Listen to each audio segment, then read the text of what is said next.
आज की बाबा की कथा है बाबा का संतोष पूर्वक भोजन। श्री साईं बाबा का सदा ही प्रेम पूर्वक स्मरण करना चाहिए। सदैव दूसरों के कल्याणार्थ तत्पर तथा आत्मलीन रहे। स्मरण करना ही जीवन और मृत्यु की पहेली हल करना है। यह अति श्रेष्ठ तथा सरल साधना है, क्योंकि इसमें कोई धन नहीं लगता। केवल मामूली परिश्रम ही भविष्य फलदायक होता है। संतोष धन ही जीवन में सबसे बड़ा धन है। जीवन में संतोष हो, धैर्य हो, ईश्वर के चरणों में ध्यान हो, तो हमको सभी प्राणियों में उस परमात्मा के ही दर्शन होते हैं। जब मनुष्य बिना किसी भेदभाव के सभी प्राणियों के साथ अच्छा व्यवहार करते हैं, उनके दुख को अपना दुख मानकर सहायता के लिए तत्पर रहते हैं ना, तभी वो सही अर्थों में मनुष्य का दायित्व निभाता है। बाबा ने भी सदा अपनी शिक्षाओं द्वारा इस बात पर बल दिया है कि सभी प्राणियों के साथ एक समान व्यवहार करना चाहिए, जैसा कि इस कथन में वर्णित है। एक समय श्रीमती तरखड़ शिरडी आई हुई थी। बाबा का भोजन प्रायः तैयार हो चुका था और थालियां लगाई जा रही थी कि उसी समय वहां एक भूखा कुत्ता आया और भौंकने लगा। श्रीमती तरखड़ तुरंत उठी और उस रोटी में से एक टुकड़ा कुत्ते को डाल दिया। कुत्ता रोटी के टुकड़े को बड़ी ही रुचि के साथ खा गया। संध्या के समय जब वो मस्जिद में जाकर बैठी तो बाबा ने उनसे कहा, माँ, आज तुमने मुझे बड़े प्रेम के साथ खाना खिलाया है। मेरी भूखी आत्मा को बड़ी ही सांत्वना मिली है। सदैव ऐसा ही करती रहो।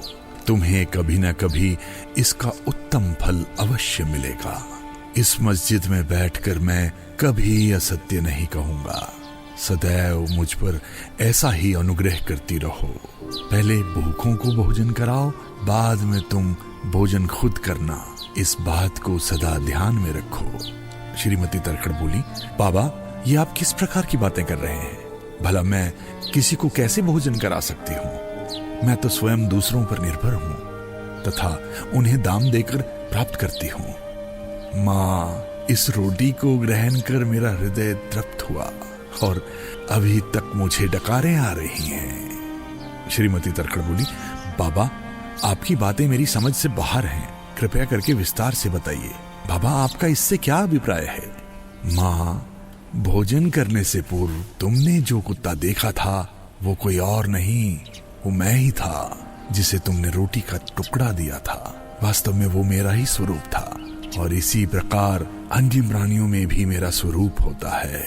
मैं ही उनके आकारों में बसा हूँ। जो सब प्राणियों में मेरा दर्शन करता है वो मुझे बहुत प्रिय है।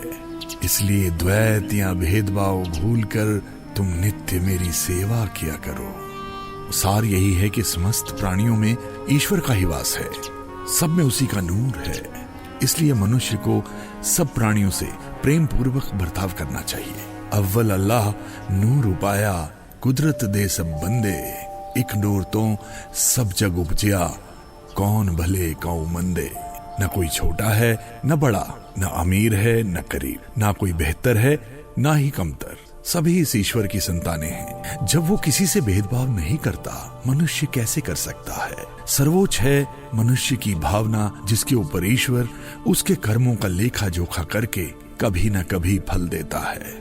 जब हम समान दृष्टि से इस जगत के सब प्राणियों को देखते हैं, समान व्यवहार करते हैं, तो हमारे भीतर शांति, संतुष्टि और प्रेम की भावना आती है। और यही सबसे बड़ा खजाना है। वैसे भी ईश्वर से कुछ भी छिपा नहीं है, न छिप सकता है। वो हमें किसी न किसी रूप में हमारी अच्छाइयां या बुराइयां देखता रहता है। झोलियां सबकी भरती जाती हैं, देने वाला नजर नहीं आता।